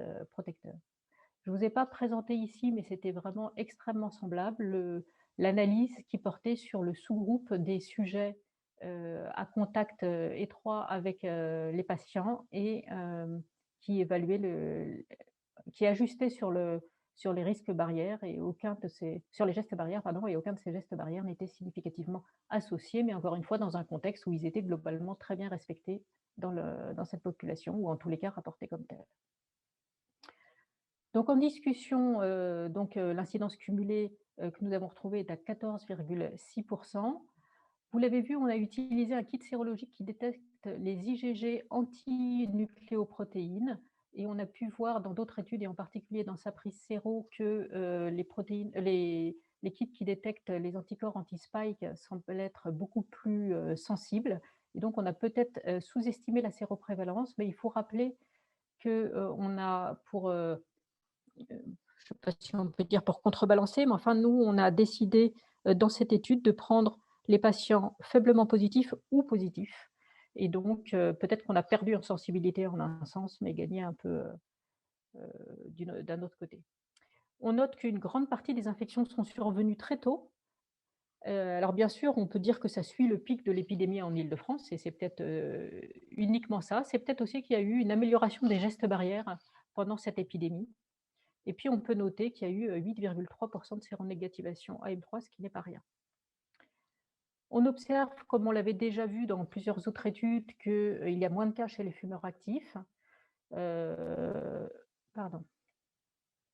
Donc, bien sûr, ce n'est pas devant cette audience que j'ai besoin de rappeler tout le caractère toxique du tabac, et bien sûr, ces résultats ne doivent surtout pas inciter à se mettre à fumer. Cela dit, ça a soulevé un certain nombre de discussions, et en particulier une hypothèse qui fait intervenir le récepteur nicotinique pour faciliter la pénétration du virus en lien avec le récepteur ACE2. Ça reste une hypothèse, et c'est aujourd'hui l'objet d'un essai en cours de protection avec les patchs nicotiniques. On n'a pas observé d'effet de l'utilisation des transports en commun. Je dois dire que ça nous a un petit peu surpris, mais c'est intéressant de le noter. Et puis, dans nos résultats, on a un certain nombre d'éléments qui sont en faveur, d'une part, de contamination qui serait d'ordre professionnel. D'une part, parce qu'on voit un risque très important dans les SMIC dès le début de la crise, rattrapé ensuite par les SAU, où il y a eu un grand flux de patients qui sont ensuite passés par les SAU, avec un risque intermédiaire en réanimation, où peut-être les mesures de protection font plus partie du quotidien. Les réanimateurs pourront en discuter. Et puis un autre point qui plaide en faveur d'une part de contamination professionnelle, c'est la séroprévalence chez le personnel soignant par rapport à la population générale. Et pour ça, Fabrice, que je remercie, nous a transmis les données issues de Sapris Séro qui sont comparables à celles de notre étude, c'est-à-dire avec une tranche d'âge comparable à la nôtre, les 20-59 ans, en Île-de-France, en utilisant les anticorps anti-NP et en prenant les résultats positifs ou faiblement positifs. Et vous voyez que si on compare ces deux éléments, je compare par rapport à M1 dans notre étude, puisque ça correspond à peu près à la période où a été fait Sapris Séro. eh bien, il y avait 6,4% de positifs dans Sapri-Séro, donc qui cible la population générale, et 12,9% dans Sérocov, et donc un excès de risque important dans Sérocov. Et tout ça, ça plaide pour la vaccination anti-Covid rapide de tous les soignants, et quel que soit leur âge. Merci de votre attention. Eh bien, merci beaucoup, Florence. Alors évidemment, tu prêches à une convaincue, puisque ça fait bien longtemps qu'on dit que tous les soignants, quel que soit leur service d'affectation d'ailleurs, devraient être vaccinés. Alors, une question pour faire écho à ce que tu viens de dire, qui vient de Pascal Astagno. C'est vrai qu'une part peut-être non négligeable de la contamination des soignants ne vient pas du contact avec les patients, mais du contact entre eux, et en particulier à l'occasion des pauses. Alors, les transports, on a vu que non, et d'ailleurs, Fabrice a bien fait de rappeler que dans l'étude Comcor, il n'y avait pas non plus d'effet des transports en commun. En revanche, les pauses, déjeuner, restauration, etc., est-ce que vous avez pu avoir ce niveau de précision? Eh bien, malheureusement, on ne l'a pas parce qu'à l'époque, encore une fois, c'est une étude qui a été montée début mars, on n'avait pas du tout cette notion-là, et donc c'est quelque chose qu'on n'a pas pu recueillir, et on s'est dit que le recueillir trop a posteriori, probablement ne serait pas très fiable. Donc on n'a malheureusement pas d'informations là-dessus. D'accord. Très bien. Et donc, Christine, tu as demandé la comparaison avec la population générale à la même époque, mais Florence y a répondu dans sa dernière diapo, où on voit qu'il y a quasi une différence d'un facteur 2 entre la séroprévalence dans la population générale à la même époque et celle chez nos soignants. Voilà. Et ensuite, une question de Philippe, mais je ne sais plus à quel résultat dose ratio il se réfère, parce qu'il demande si la catégorie la plus importante pour loi de référence est à 1 avec les intervalles de confiance, mais je ne me rappelle plus exactement. Donc, si Philippe, tu veux préciser ta pensée, et tu te rappelles à quel résultat exactement ça fait? Oui, vous m'entendez? Il y a Oui. des tableaux sur le ratio, voilà, celui-là par exemple, sous C1. En principe, les bonnes pratiques, c'est que la catégorie où on met le ratio à 1, c'est la catégorie la plus nombreuse pour avoir les intervalles de confiance les plus faibles et la meilleure efficacité et la plus petite variabilité. Au vu d'un intervalle de confiance pour les départements de maladies infectieuses, voilà, c'est une question parce que les intervalles de confiance sont extrêmement grands. Et pour le laboratoire de virologie, est-ce que c'est la catégorie la plus nombreuse? Voilà, c'est cette question. Ah oui. Donc, tu aurais voulu que les signes… La catégorie de référence, A1, c'est la catégorie la plus nombreuse, normalement. C'est que les autres sont protecteurs. Alors, c'est une bonne remarque, Philippe, et effectivement, c'est de loin la catégorie la plus petite, ce qui explique la largeur des intervalles de confiance. C'est vrai qu'on l'a présenté comme ça pour pouvoir voir l'excès de risque des autres services, en se disant conceptuellement que le laboratoire de virologie faisait un petit peu service de contrôle, puisqu'ils ne sont pas directement au contact avec les patients, même s'ils manipulent des éléments potentiellement contaminants. Mais c'est vrai que du coup, on le paye avec des intervalles de confiance larges, et peut-être qu'on pourrait réfléchir à faire différemment. À mon avis. Mais c'est vrai que c'est un peu… À mon avis, pour les lecteurs, c'est bizarre de… Pour les lecteurs, c'est un peu bizarre de dire ça protège d'être dans un service comme ci ou comme ça. Mais je suis d'accord avec toi.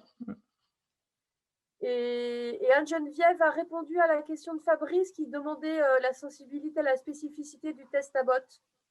Voilà. Oui, j'ai répondu dans le chat, et juste pour préciser que on est en train de faire les anti-S. Ok, bien sûr, super. Très important. Très bien. Absolument. Il faut désactiver ton partage, Florence. Oui, pardon. Je vous désactive ça. On va passer à la dernière présentation par Chiara Poletto et Vittoria Colizza sur l'analyse de la diffusion du virus SARS-CoV-2 Variant of Concern. Et c'est bien parce que ça nous fera une très bonne transition avec la table ronde qui sera animée par Anne-Geneviève. À vous. Bon après-midi à tout le monde. Je ne sais pas si vous m'entendez bien. Oui, c'est bon, on t'entend.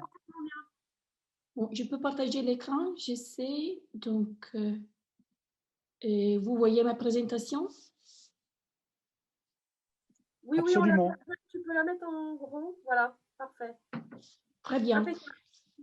Bon, donc il s'agit d'une présentation en deux parties. Moi, je commencerai et je me focaliserai surtout sur la dynamique des propagations internationales de VOC.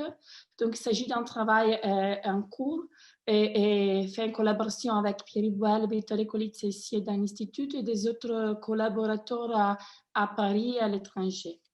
Donc, je commence avec une petite introduction par rapport à VOC. Donc, il s'agit d'un lignage B117 qui a été identifié pour la première fois en Angleterre le 20 septembre et était nommé Variant of Concern dû à des mutations dans des sites importants. En fait, à ce jour, des études anglaises ont démontré une augmentation de transmissibilité entre 25 et 70%. Et des études plus récentes suggèrent aussi une augmentation des sévérités, donc une augmentation des risques de mort à autour de 35%. Et il s'agit des études très récentes et donc beaucoup d'incertitudes existent encore sur ces variantes. Donc, oui. Donc, par rapport à la propagation internationale, on a vu qu'en fait, ces variantes étaient capables de se propager plutôt rapidement au niveau international. Donc, ici, dans ces cartes, il y a tous les pays qui ont été touchés où la variante a été détectée. Il s'agit d'une initiative d'analyse des données GC par les groupes d'Edro-Rampo et collaboration avec Maurice Kramer. Donc, en fait, la première fois que les virus ont été identifiés à l'étranger était le 9 novembre en Danemark, mais maintenant, le virus est répandu par 75 pays. Donc, en fait, il y a déjà des études qui ont projeté les risques de propagation internationale à partir des données de mobilité, en particulier une étude dirigée pour l'équipe de Lawrence Meyer a estimé qu'en fait, les pays plus connectés avec l'Angleterre, ils pourraient avoir vu les premiers cas d'évoque déjà à la fin d'octobre. Donc, nous, on était intéressés justement à cet aspect-là. Donc, on voulait faire une analyse rétrospective de la propagation initiale du VOC au niveau international. Donc, pour ça, on s'appuie aux données GC qui sont plutôt détaillées pour beaucoup de pays et rapportent la date. On a utilisé la date des collections, des séquences et les pays où la séquence est identifiée. On a creusé ces bases de données avec des données de mobilité internationale et surtout un aspect important, c'est qu'en fait, l'effort de séquençage est très hétérogène entre les pays et certains pays séquencent beaucoup plus des autres. Cet aspect-là est censé avoir un impact important sur la détection. Donc, on a utilisé des données sur les sequencing coverage fournis par l'initiative COVID-CG. Donc, je n'entrerai pas trop dans les détails des modèles. On a fait pour l'instant, on a fait un modèle préliminaire.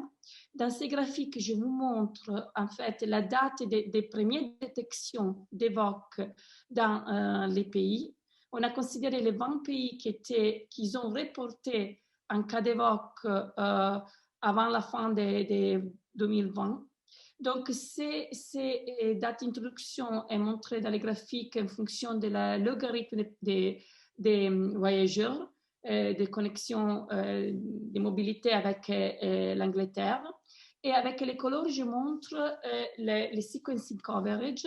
Donc, on s'attend, et ça c'est plutôt montré dans ces graphiques-là, que si on augmente le trafic, on a une identification plus précoce de la variante, mais aussi, ça dépend aussi de la sequencing coverage. En fait, on trouve que les pays qui ont un très bon coverage, ils ont détecté la variante plus tôt. Donc, ça nous suggérait un modèle de régression où on a essayé d'expliquer la date d'introduction en fonction des flux des voyageurs et des sequencing coverage. Donc, on a montré que ces deux variables expliquent bien la date d'introduction. Ça nous permet en fait de fournir des projections d'introduction et sachant, ça veut dire des estimations des premières dates de détection dans l'hypothèse que le sequencing coverage est 100% dans chaque pays.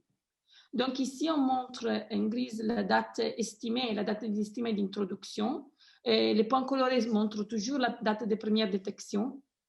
Donc on voit que pour les pays qui ont un très bon sequencing coverage, on estime une date plutôt proche de la date de reporting. Mais pour certains pays, on estime la date d'introduction beaucoup plus à l'avance par rapport à la date de reporting.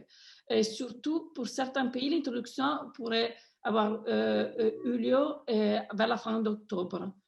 Certains pays, dont la France, vu qu'elle est très bien connectée avec l'Angleterre aussi pour des autres moyens de transport que les transports aériens.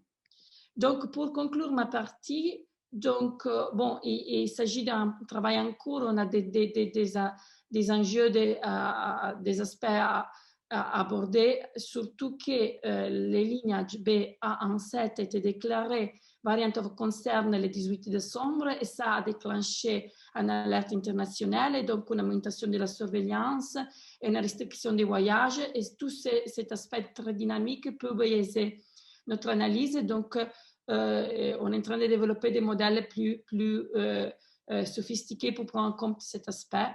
Mais dans tout cas, à part ces limitations, on montre que c'est plutôt probable une introduction précoce de la variante concerne dans les pays étrangers. Et donc, il y a un risque de diffusion cachée de ces variantes dans ces pays. Et donc, cette étude est aussi importante pour comprendre la propagation des autres variants, comme la variante sud-africaine, la variante brésilienne. Donc, j'ai conclu, je laisse la parole à Victoria. Merci beaucoup, Chiara. Alors, moi, je prends les relais pour vous parler plutôt de la diffusion. Chiara, tu peux... Pardon, ouais. bien sûr. Pour vous parler plutôt de la circulation du variant et ce que les modèles mathématiques peuvent les informations que les modèles mathématiques peuvent nous donner sur la circulation du variant britannique en France. Alors, on s'est concentré exclusivement sur les variants britanniques et tout d'abord, c'est un travail en cours, celui-là aussi, et donc est beaucoup moins structuré par rapport aux présentations qu'on a eues auparavant. Alors, on est parti sur les modèles qu'on avait déjà utilisés en 2020 pour répondre à la crise sanitaire. Donc, un modèle qui simule la diffusion de la souche qu'on peut appeler historique, donc la souche qui était dominante en 2020. Et puis, on l'a élargi, on l'a développé à nouveau encore pour pouvoir prendre en compte la circulation du variant britannique. Là, on fait des hypothèses qui viennent des connaissances qu'on a aujourd'hui, qui sont assez faites par plusieurs groupes et assez alignées, comme Chiara a dit. Donc, d'une augmentation de la transmissibilité, on a pris en médiane autour de 50%, avec un range d'incertitude entre 40 et 60%. Et on fait l'hypothèse d'une immunité totale croisée entre les deux souches. Suivante. Alors, en tenant compte de ça, on a tout d'abord utilisé les modèles, c'était vraiment le début du mois de janvier, avec les premiers données et résultats indicatifs de l'enquête flèche, la première enquête flèche. On a utilisé ces modèles pour déjà, bien évidemment, fitter la trajectoire épidémique observée en France jusqu'à ce moment-là, c'était la semaine 1.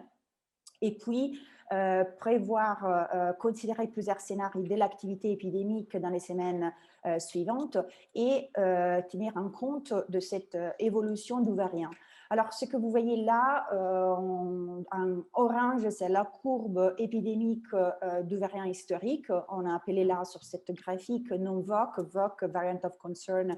C'était les premiers noms assignés à ces variants. Puis, la ligne verte, un pointillé, représente exactement les variants, donc l'évolution de l'étang de variants.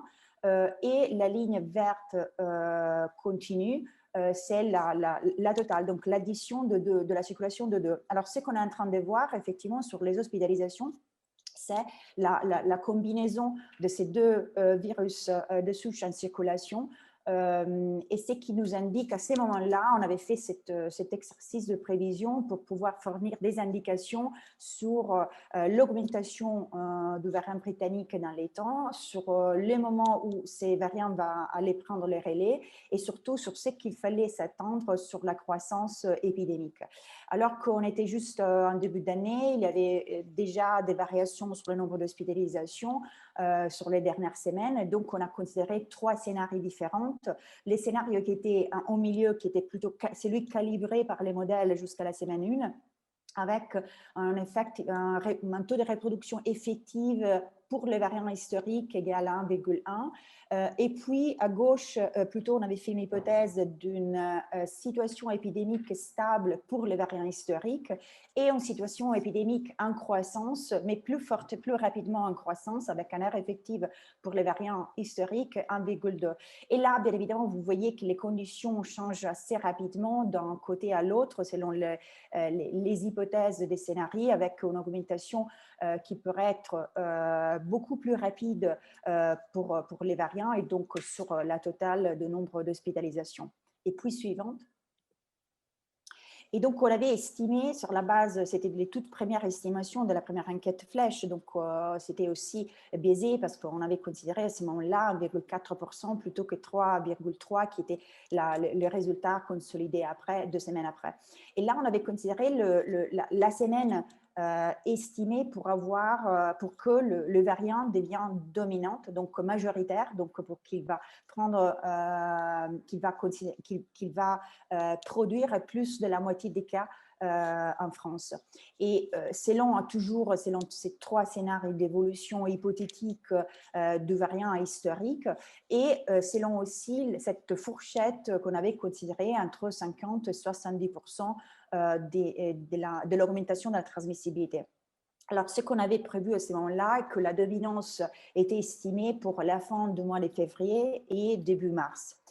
Les derniers vraiment 2 diapos que je voulais vous montrer sont les résultats qui sont plutôt à jour merci Chiara, plutôt à jour aujourd'hui. Donc, on a continué à suivre la croissance, donc la trajectoire épidémique. On a fité les modèles sur le mois de janvier et jusqu'à la semaine 5, donc jusqu'à dimanche dernier. Et toujours là, désolé pour le changement de couleur, maintenant le gris en continu est la trajectoire totale de l'épidémie, donc ce qu'on voit réellement sur les données. Et puis, en vert pointillé, c'est la souche historique, en vert continu, c'est le variant. Alors que ce sont les deux circulations qu'on ne peut pas voir sur les données de surveillance épidémiologique ou hospitalière en continu. On peut voir seulement la prévalence du variant sur les enquêtes flèches qui sont conduites chaque 2-3 semaines. Alors, selon ces estimations, ce qu'on a vu, et en gros, vous voyez là aussi la période du 2e confinement, la mise en place de couvre-feu à 20h à la mi-décembre et aussi la mise en place du couvre-feu anticipé à 18h sur toute la France en semaine 2. Sachant que certains départements avaient déjà mis en place de façon progressive cette anticipation du couvre-feu à partir de 2 janvier. C'est que le modèle, une fois qu'il est calibré avec les données d'hospitalisation totale, donc l'addition des hospitalisations dues aux 2 souches, et aussi calibré sur le point initial de l'estimation de la première enquête Flèche, nous indique que les mesures de distanciation sociale ont été capables effectivement de réduire la progression de la souche historique. Donc, ils ont eu un impact assez fort pour réduire le R effectif pour la souche historique en dessous de 1. Et ce qu'on voit aujourd'hui, ces plateaux, ces dernières 3 semaines de plateaux d'hospitalisation sont plutôt dus à la combinaison entre le variant historique, la souche historique qui est en train de baisser et les variants qui sont en train d'augmenter dans les temps. Ça, c'est la situation et puis la projection qu'on peut faire pour les semaines à venir, si les conditions restent exactement celles estimées en semaine 5, c'est ce que vous voyez pour la continuation de ces courbes, avec une dominance du variant qui serait autour de la fin février, début mars. Donc, même si certaines conditions sont changées par rapport à nos premières analyses, on reste toujours sur la même timeline. Et puis, juste pour vous donner d'autres hypothèses qu'on peut mettre à côté, derrière diapo, merci Chiara, on peut faire deux hypothèses contrastantes. Alors, à gauche, avec un renforcement des mesures de distanciation sociale, et à droite, ce que pourrait arriver avec une relaxation de ces mesures de distanciation sociale, qui vont correspondre mathématiquement dans les modèles à une augmentation ou une diminution de 10% du taux de reproduction effective estimé pour la souche historique. Alors qu'à droite, bien évidemment, ce qu'on s'attend à une augmentation encore plus rapide du variant parce qu'il n'est pas contrasté par l'efficacité des mesures barrières, des mesures de distanciation sociale, et donc une augmentation aussi sur la courbe totale.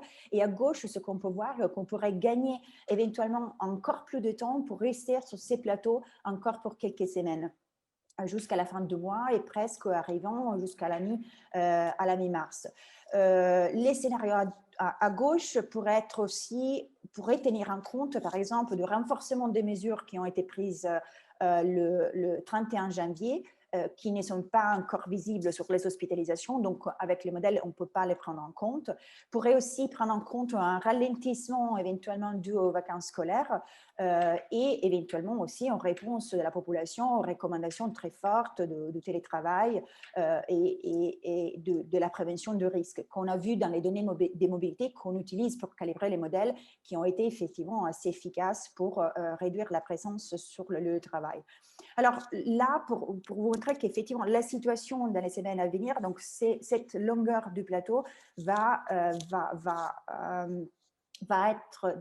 dépendre de l'efficacité de ces mesures, s'il y a un renforcement à prendre, s'il y a une adaptation de la population aussi. Et par contre, dans les cadres d'un relâchement, on pourrait voir une augmentation assez rapide déjà à partir de la semaine prochaine. Et merci, c'est tout. Merci beaucoup, très instructif. On est tous très inquiets de ce plateau qu'on voit quand même ascendant, vu du terrain, de tout en bas. Alors, des questions très intéressantes. Comment vous avez pris, est-ce que vous avez pris en compte dans vos modèles certains paramètres, par exemple l'arrivée des vacances scolaires, la diffusion de la vaccination, l'immunité collective, etc. Alors oui, l'immunité collective, parce que ça fait partie, le modèle est calibré depuis le début de l'épidémie, donc il y a l'historique de 2020 qui a été mis en considération. Les modèles avaient été validés aussi sur les enquêtes sérologiques qui ont été conduites en France de façon indépendante. Pour ce qui concerne les vacances scolaires, on ne l'a pas pris en compte parce que de façon mécanique, on ne connaît pas leur impact. C'est très complexe de l'intégrer dans un modèle. Donc, et surtout parce que le comportement des individus change à chaque fois qu'on a eu des vacances scolaires. On ne peut pas prendre en compte, par exemple, les vacances scolaires d'octobre parce qu'on se trouvait dans des conditions différentes. Il y avait la mise en place nouvelle d'un couvre-feu à 20 heures. Donc, bien évidemment, la réponse des individus d'un point de vue comportemental est différente. Mais c'est pour ça qu'on regarde des scénarios alternatifs avec, par exemple, un ralentissement ultérieur de la diffusion qui pourrait aussi correspondre à cet effet de ralentissement aux écoles. Et puis, il y avait la troisième question, le troisième point, oui, sur la vaccination. Alors là, pour cette timeline, sur cette timeline, on n'a pas pris en compte la vaccination. On regarde jusqu'à la fin du mois de mars parce que jusqu'à ce moment-là, l'impact de la vaccination au niveau de population ne sera pas suffisant pour le voir sur ces croissances. Donc, ça sera plutôt pour le mois d'avril. Et d'accord, donc tu penses que les premiers effets de la vaccination, ce sera plutôt sur avril. C'est ça, parce qu'il y a une question de Pascal sur les effets de la vaccination sur les admissions au Réa. Ouais, alors plutôt les plus fragiles, la vaccination. Oui, alors là, on n'a pas regardé les réa, les admissions réa, donc ça, c'est un step supplémentaire qui, effectivement, là, pourrait avoir un impact déjà à partir peut-être à la fin du mois, mois de mars. Les nombres sont assez limités encore aujourd'hui en termes de vaccinés, donc avec 2 doses. Donc, d'ici jusqu'à la fin du mois de février, sans doute, il n'y aura pas d'impact. Peut-être on pourrait l'envisager pour la fin du mois de mars. Bien évidemment, c'est que ces résultats aussi nous indiquent qu'il faut accélérer le plus possible avec la vaccination pour pouvoir vacciner le plus grand nombre de personnes à risque possible, réduire donc aussi les taux d'admission à l'hôpital de façon effective. Et peut-être un dernier point qui concernerait un éventuel reconfinement. Est-ce que vous avez mesuré l'impact de ce reconfinement, style celui de mars ou celui d'octobre? Oui, alors ce sont des travaux qui sont encore en cours et on est en train de d'évaluer ça avec 2 types de confinements, plus dur ou plus mild. Ce qu'on voit et c'est aussi ce qu'on savait déjà depuis l'année dernière. Donc, plus on agit vite et de façon rigide. Merci de couper vos micros, ceux qui n'interviennent pas. Plus on agite vite de façon stricte, et plus on va attendre une suppression de la circulation dans des temps plus courts. Bien évidemment, si on va mettre des confinements plus tard, quand on aura des niveaux d'incidence plus élevés et aussi avec des confinements qui sont plus souples, là, on aura besoin de plus de temps pour atteindre les mêmes niveaux de circulation qui pourraient nous permettre aussi de faire un dépistage, traçage, isolement qui pourrait fonctionner comme frein à l'épidémie. Voilà, et bien avec tout ça, moi je ne comprends pas pourquoi on ne nous écoute pas. Je vais laisser la parole à Anne-Geneviève. Merci à toutes les deux. Merci Karine. Merci à tous. Merci beaucoup à tous pour toutes ces présentations. Est-ce que j'ai demandé par le chat si quelques-uns d'entre vous avaient des questions pour démarrer la table ronde, mais si vous n'en avez pas, je vais peut-être commencer. Pour faire le lien en fait avec la présentation de Chiara et Victoria, c'est vrai que en ce qui concerne la vaccination et les variants, il y a des questions qui se posent actuellement avec des données qui ont été montrées, par exemple avec le vaccin Pfizer, qui montre une activité contre la souche de variant UK, mais avec des incertitudes, par exemple, pour les variants brésiliens et sud-africains. Donc ça, c'est des choses qui sont en cours d'investigation. Je ne sais pas si vous avez vu le vaccin AstraZeneca aussi, il y a eu des... c'est ce que Fabrice est en train de me dire. Sur le vaccin Astra, ce week-end, il y a eu des communiqués de presse dans lesquels Astra disait que vis-à-vis du variant sud-africain, il montrait une protection, une diminution de la protection vis-à-vis des formes mineures et modérées de Covid, mais qu'en revanche, pour le moment, on ne pouvait pas conclure vis-à-vis des formes sévères. Donc ça, c'est vrai que c'est un point d'attention à avoir vis-à-vis des différents vaccins et de la circulation de ces nouveaux variants. Alors, pour faire le point sur les variants, par exemple sur le variant sud-africain et brésilien, Chiara vous a donné les chiffres pour les variants UK. Début janvier, donc pour le variant UK, on était à 3% sur l'étude flash en France et ça monte à 15% là, le 27 janvier, mais avec des régions, par exemple comme l'Île-de-France, où on est à 20% le 27 janvier. Et sur les dernières données qu'on a regardées sur l'assistance publique, on était encore un petit peu plus haut début février. Donc, on voit clairement que ce variant UK est en train de prendre l'ascendant sur la souche initiale.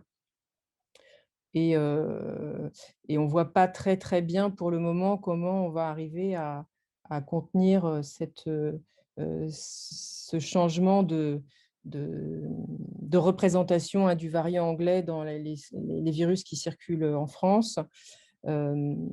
Et puis, en ce qui concerne les variants donc, sud-africains et brésiliens, tout début janvier, il y a le variant, il y a du variant sud-africain qui a été identifié en France, prévalence de 1%.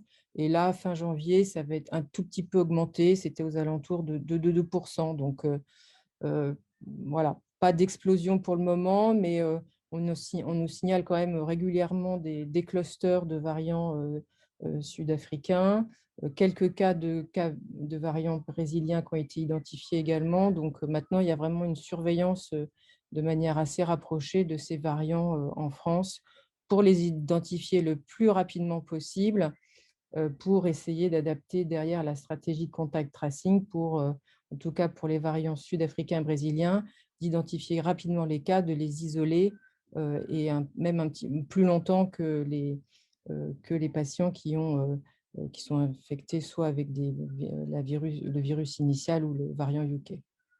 Voilà, alors je regarde le chat pour voir les différentes questions. Fabrice demande quels sont les avis de l'effet de la vaccination sur la transmission. Peut-on imaginer un vaccin qui prévient les complications et qui n'empêcherait pas la transmission, au moins en partie en bloquant la réplication? Alors, je ne suis pas forcément toute seule à répondre, hein, mais s'il y a des gens qui veulent prendre la parole, il n'y a pas de souci. Mais en ce qui concerne la réduction de la transmission, il y a avec le vaccin Moderna, il y a des données qui ont été présentées qui montrent qu'il y a une réduction du portage asymptomatique du virus chez les personnes qui ont été vaccinées par rapport aux personnes non vaccinées. Donc, oui, probablement, il y a peut-être pas en tout cas, il y a sans doute une réduction de la transmission liée à la vaccination, qui est pour le moment encore difficile de montrer, puisque dans beaucoup d'essais, en fait, ce qui a été regardé, c'est comme critère, c'est les formes sévères de Covid-19 et qu'il n'y a pas eu forcément de prélèvement fait chez les personnes de manière longitudinale pour identifier le portage asymptomatique de virus. Mais sur les données de Moderna, on a quand même l'impression qu'il y a une réduction de la transmission. Alors, d'autres questions. Beaucoup d'histoires de réinfection avec les nouveaux variants, notamment au Brésil. C'est encore une question de Fabrice. Je ne vais peut-être pas lire que tes questions, mais je peux y répondre également.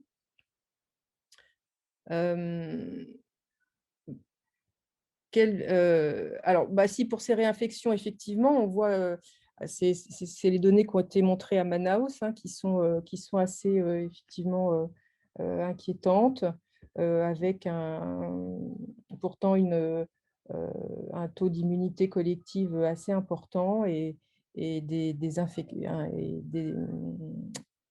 nombreux cas hein, dans cette vague épidémique récente au Brésil. Ce qu'on a, en tout cas, les données, en tout cas pour ce qui concerne la vaccination et ce variant brésilien ou sud-africain, vous savez que c'est des virus hein, qui portent une certaine mutation qui est dans la région du domaine de liaison entre la spicule, le domaine RBD et le récepteur cellulaire, et que c'est un site où se lient les anticorps, en particulier les anticorps neutralisants. Et donc, une hypothèse, c'est que du fait de ces mutations, c'est que ces virus soient moins bien neutralisés, soit par les anticorps générés par une infection précédente avec un autre virus, ou soit par les anticorps générés par les vaccins.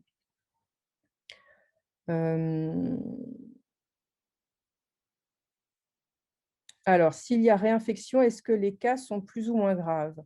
Moi, dans les données que j'ai vues jusqu'à présent, il n'a pas été montré qu'en cas de réinfection, il y ait des formes plus graves de Covid-19. Voilà, c'est pour ce que j'ai vu dans la littérature. C'est vrai que c'est une question qui se posait au début, mais à part un cas, je crois que c'était dans le Lancet Infectious Disease, tous les autres n'ont pas montré de forme plus sévère. Il y a Alors, je ne crois pas que tu aies répondu à la question de Gilles Edgebloom, la vitesse de réaction des stratégies pharma pour adapter les vaccins aux variants. Excuse-moi Gilles, j'ai dans les mails les messages qui passent, j'ai raté la tienne. Quelle vitesse de réaction, oui, dans la stratégie des pharma pour adapter les vaccins aux variants? Alors, a priori, d'après ce qu'ont dit les firmes qui produisent des vaccins ARN, ils sont capables de modifier les séquences d'ARN, pardon, les séquences d'ARN qui sont utilisées en 6 semaines. Donc, ça a l'air faisable et voilà, de manière assez rapide. Après, pour les autres plateformes vaccinales, c'est possible, hein, bien sûr. Hein, il faut modifier en fait la séquence qui est insérée dans les vecteurs viraux. Par exemple, comme pour celui d'Astra. Après ça, par contre, je ne sais pas quel est le délai qu'il leur faudra éventuellement pour modifier ça. Mais en tout cas, pour les vaccins ARN, ça a l'air possible de manière assez rapide. Il y a une question sur les tests antigéniques. Fonctionnent-ils aussi bien sur les variants? Effectivement, c'est une question qui se pose. Alors, les tests antigéniques détectent majoritairement de la protéine, de la nucléoprotéine du virus. Et a priori, donc ceux qui utilisent donc ce type de détection qui ne sont pas basés sur la protéine S ne sont pas impactés par les variants, puisque ces variants, la majorité, enfin, beaucoup des mutations sont dans la protéine S.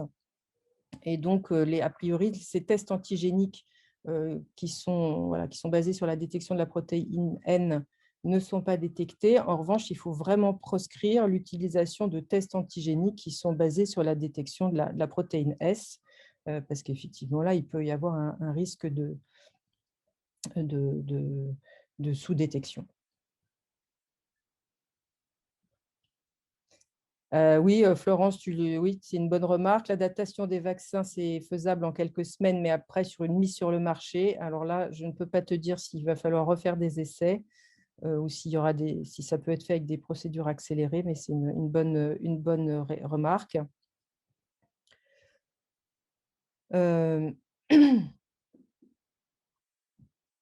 Et Fabrice a répondu. Et peut-être pour terminer, parce qu'il est 15h10 et que je pense que tout le monde est occupé et a plein de choses à faire par la suite. AstraZeneca n'ayant pas démontré d'efficacité sur les formes graves, que pensez-vous de la stratégie de réserver ce vaccin au personnel de moins de 50 ans? Alors, c'est effectivement je ne sais pas si, Karine, tu veux répondre à cette question? Si tu es toujours là. Oui, non, je suis là. J'ai pas compris. En fait, c'est pas la sérocov? Non, c'est la question sur AstraZeneca n'ayant pas démontré d'efficacité sur forme grave. Que pensez-vous de la stratégie de réserver ce vaccin au personnel soignant de moins de 50 ans? Ah oui, d'accord, oui. Bah, les moins de 50 ans font quand même peu de formes graves et c'est chez eux que le vaccin semble le mieux marcher. Donc, si le vaccin a une efficacité sur la transmission plus que sur les formes graves ou autant sur les formes graves, ce sera un bénéfice de le coupler avec un vaccin efficace sur les plus de 65 ans. Ouais, voilà, c'est préside en fait cette stratégie-là. Alors, une dernière question. sur Serokov, et puis après, on arrive. Dernière, ouais. Pour Serokov, ah bah non, Florence a répondu à la... Alors, Pascal avait posé une question. Pour l'étude Serokov, ne faudrait-il pas comparer avec la séréo de l'étude SAPRIS uniquement en Île-de-France plutôt qu'au niveau national? Et c'est ce qui a été fait. C'est les chiffres qu'a montré Florence dans sa dernière diapositive pour Serokov. Donc, c'est bien les chiffres qui ont été comparés avec les chiffres de SAPRIS d'Île-de-France. Voilà, bah, écoutez, je crois que c'était très, très riche en présentation, en échange, en questions. Si Fabrice, tu veux dire un mot pour conclure ce séminaire? Ah oui, d'abord, juste remercier tous les intervenants et les deux modératrices qui ont bien animé cette session. Et l'autre chose, c'est vous dire que l'histoire n'est pas terminée. On fera vraisemblablement un autre séminaire d'ici un mois et demi environ, avec encore plein d'autres résultats originaux issus des travaux de l'unité à vous présenter. Je pense qu'on pourrait faire des séminaires très très régulièrement. Ouais. On n'épuiserait pas le stock de présentations qu'on a à réaliser. Donc, merci à tous. Prenez soin de vous et donc à bientôt.